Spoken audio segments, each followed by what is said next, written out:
کہ فاطمہ کی پسلیاں ٹوٹ چکی ہیں. فاطمہ کا پہلو شکستہ، فاطمہ کے بدن پہ کوڑے کا زخم ہے،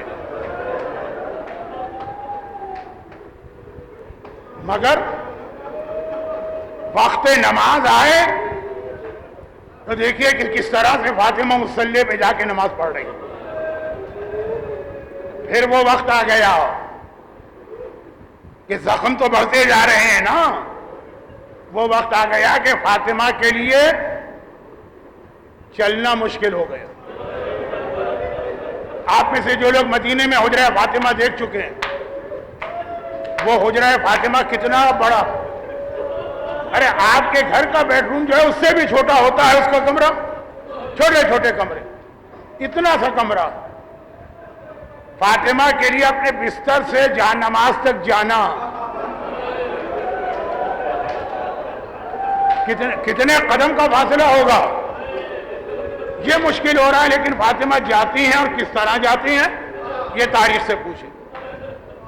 اس طرح سے جاتی ہیں کہ ایک ہاتھ دیوار پہ رکھتی ہیں، دوسرے ہاتھ سے ٹوٹی ہوئی پسلیوں کو سنبھالتی ہیں، ٹوٹی ہوئی پسلیوں کو سنبھال کر دیوار پر ہاتھ رکھ کر مصلی پہ جاتی ہیں اور نماز پڑھتی ہیں. اور فاطمہ کا ماننے والا کبھی حیرت سے کہے کہ ہم ماتم کر رہے ہیں، ہمارے پاس نماز کا وقت نہیں، کیا تمہارا ماتم فاطمہ کے ماتم سے بڑا ماتم ہے؟ کائنات میں فاطمہ سے زیادہ بڑا ماتمی کون گزرا ہے؟ اس نے 2 ماتم کیا، دونوں ایسے کہ کائنات میں کوئی ماتم نہ کر سکا. اس نے بابا کے بھی ماتم کیا اور اس نے اپنے لال حسین کا بھی ماتم کیا، مگر اس میں بھی ٹوٹی ہوئی پسلیاں سنبھال کی جاتی تھی، نماز پڑھتی. اور فاطمہ کی کیفیت، اب دیکھیے یہ آپ نے بھی جملہ سنا نا، یہ آخری تاریخوں کی حالت، لیکن اس سے پہلے بھی فاطمہ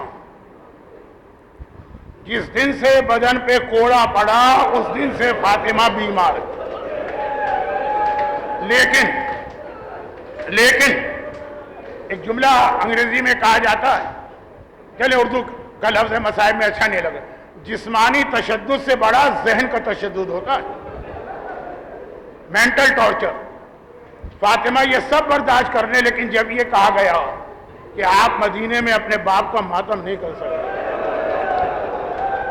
یا دن کو ماتم کریں یا رات کو ماتم کریں، فاطمہ نے رات حجرے میں فاطمہ کو گزارنا، دن کا وقت انتخاب کیا. اب روزانہ صبح کو فاطمہ کا طریقہ سن لیجیے. فاطمہ روزانہ فجر کی نماز کے بعد گھر سے باہر نکلتی، سامنے جنت البقیع کا قبرستان ہے، اس کو کراس کر کے اس کے بالکل پیچھے کھلا ویرانہ جہاں پہ کھجور کا ایک درخت ہے، اس کے نیچے جا کے بیٹھ جاتی ہیں اور سارا دن فاطمہ وہاں ماتم کرتی. پھر وہ درخت کاٹ دیا گیا جیسا آپ نے آج تقریر کے بیچ میں سنا. اور جو فاطمہ گھر سے نکلتی ہیں مغرب کے قریب واپس آتی ہیں. تاریخ نے لکھا فاطمہ کا جانا اور آنا. حسن نے ماں کا پہلو پکڑا ہوا ہے، حسین نے ماں کا ہاتھ تھاما ہوا ہے، فاطمہ کے سیدھے ہاتھ میں عصا ہے، فاطمہ عصا کے سہارے چل کے جاتی ہیں بیت الحزن تک، جب تک کھجور کا درخت تھا تو وہاں تک، اور شام کو اسی طرح آتی ہے کہ ایک ہاتھ میں عصا ہے، دوسرے ہاتھ میں حسین کا ہاتھ. سارا دن فاطمہ بیٹھ کے کھجور کے درخت کے نیچے ماتم کرتی. اور ایک وہ دن آیا جب کھلے آسمان کے نیچے آپ نے سینکڑوں مجلسوں میں شرکت کی ہے، ہزاروں مجلسوں کا بیان سنا ہے. ایسی کوئی مجلس تاریخ عالم میں نہیں دیکھی ہوگی جہاں مجلس پڑھنے والی معصومہ ہو اور مجلس سننے والے 2 معصوم امام. مجلس پڑھنے والا بھی معصوم، سننے والے بھی معصوم. اب مجھے یہ نہیں پتا کہ فاطمہ یہ جو مجلس پڑھتی ہیں اس میں کیا پڑھتی ہیں، لیکن اتنا یقین ہے کہ اپنا لکھا ہوا نوحہ تو ضرور پڑھتی ہوں. صبت علیہ مصائب لو انہا صبت علیہ میں سر نہ لیا. بابا اتنی مصیبتیں پڑھی کہ اگر وہ دن پہ پڑھتی تو دن اندھیری رات میں بدل جاتے، شام کو واپس آتی۔ اب یہ ساری روایت ایسی کہ سمجھ میں آ رہی ہے سوائے ایک جملہ سمجھ میں نہیں آ رہا، اور وہ جملہ یہ ہے کہ تاریخ میں لکھا ہے کہ روزانہ ایک ہاتھ میں عصا لے کے جاتی ہیں، واپس بھی عصا لے کے آتی ہیں۔ میں نے پوچھا تاریخ لکھنے والے سے کہ عصا فاطمہ کے ہاتھ میں؟ عصا تو بڑھاپے کی نشانی ہے۔ رسول کی بیٹی کی عمر کیا تھی کہ ہاتھ میں عصا آ گیا؟ 70 سال، 60 سال، 40 سال، کتنی عمر تھی؟ مورخ نے کہا فاطمہ صرف 18 سال کی تھی۔